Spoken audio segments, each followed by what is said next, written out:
Hello and welcome to Pictorial Planet. My name's Finch. Today we're going to be looking at converging verticals. What are they and what can we do about them in the darkroom? Let's go outside and talk a little bit more about what it means. Yes, converging verticals. So how does that happen?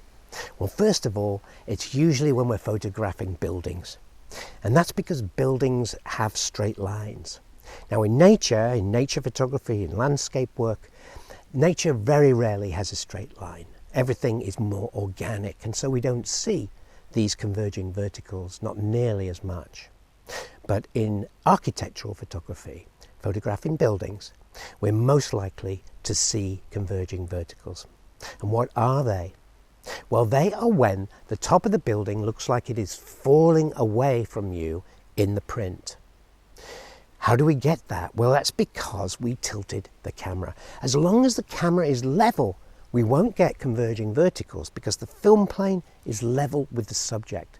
But as soon as we tilt the camera upwards like this, we will introduce converging verticals, and the top of the building will look like it's falling backwards.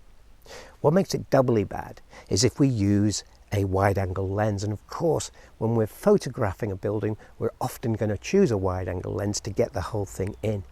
And by putting a wide-angle lens on the front of our camera, we're going to notice the converging verticals much more readily. Now yesterday I took a photograph of a church and I tilted the camera up so let's pop in the darkroom and take a look at that photograph so I can show you what I mean. Here's the photograph of the church, and this is a regular print that I made of it. So I've done nothing clever here. I just printed it straight as I would print anything else. And if you look at the top here where it goes up, I think you'll start to see that it looks like it's tilting backwards. This part of the church looks okay, but this part, as the higher you go, the more it seems to be tilting backwards. Now, if I hadn't told you that, you might not have even noticed, and you might have said, well, John, that's not a bad picture. I'd be happy with that. But now I've told you, you might look at this now and forever see that that is tilting backwards.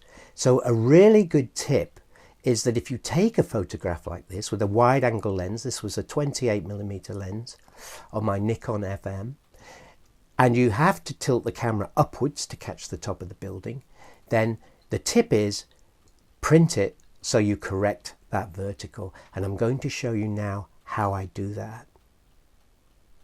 First of all, on the easel I place a piece of paper with some grid lines on it. Now this happens to be my rule of thirds grid line piece of paper, and I use this for composition when I'm printing, but in this case I'm going to specifically be using it so that I've got some straight lines, parallel straight lines, which will help me visualize the change I need to do with this church photograph.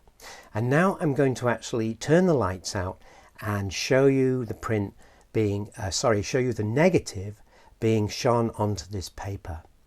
Now what I'm going to do is, as we're looking at that, I'm going to lift the bottom of the board upwards, like this, up and down, like this, just the bottom, because what I'm trying to do is make the base of the church smaller so that it matches the high part of the church.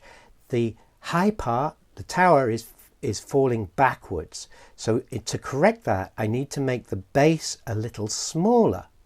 And when you're enlarging, by lifting the base of the church up, I'm making it smaller. I'm bringing it towards the enlarger, so I'm making it a little smaller, whilst keeping the same size for the tower. Now, of course, the whole thing, as I'm lifting it up like this, is adjusting all of the photograph, isn't it? But because I tilted the camera in the same way, there's a gradual tilting backwards of the tower. So I will automatically correct that converging vertical. Now I don't need to get it exact. What I need to do is look at the negative being shone down on this paper and eyeball it to see when I think it's about right. So let's have a go at that and see if we can see it changing. So I'll turn the enlarger on. There is the picture of our church, and I'm going to start tilting the board up. Can you see the bottom of the church getting smaller and bigger as I do that? But the top stays relatively the same. So I just need to lift it up a little bit till I feel that I've got it about right, and that's about right there. I'm liking what I'm seeing there. That's too high and that's back to the bottom, so I need to lift it to about there, and that's corrected the leaning back of the church. So I'm going to turn the light on now, and I'm going to show you the distance.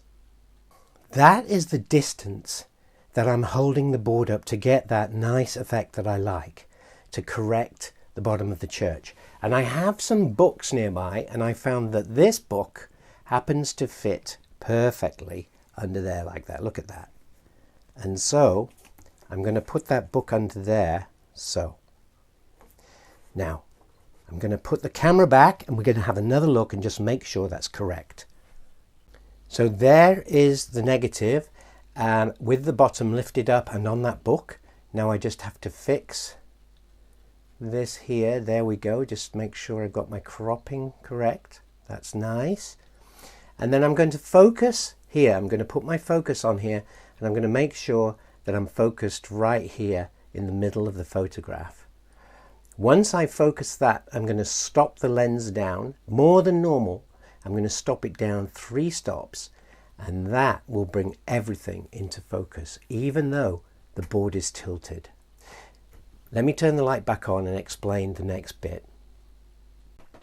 So depending on how much tilt you need to give your baseboard in order to correct for your converging vertical, depends on how much you have to stop your lens down.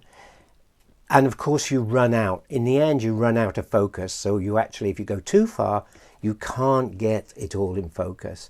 And then you've got a whole different problem. You're going to have to start tilting your head on your enlarger and the lens, and it all gets very complicated and quite difficult, quite frankly. So if you can just do this, if this is enough, and for me it usually is enough because I don't tilt my camera that much. If that's enough, you can correct it with this method. I'm going to stop this lens down. It's a 2.8 lens, and I'm going to stop it down now to f8 or f11. I'm going to check my focus, and then I'm going to print, and we'll have a look and see if it's improved. There is our original, the first one I showed you, and the base of the church is big and the back seems to be tilting away from us. So let's have a look at the corrected version I've just printed. And immediately I think you can see it's all in proportion. There's no more tilt, the base is right, the tower looks good, it's all in correct proportions. Now it looks so much better. Let's look at the original again. Original, base is kind of big and fat, and the top, the tower, is small and thin, and then the corrected version. Now, hard really to show you on the video, but I hope you can see that correction is really quite good. And the focus is fine. I have great focus here in the foreground, and I have great focus in the background of the furthest away objects here. So I'm very pleased the way that came out. It's very easy to correct your converging verticals as long as you don't tilt the camera too far. Try to minimize the amount of tilt you have to do, and that will always help you in the darkroom to correct them and get a much better looking image.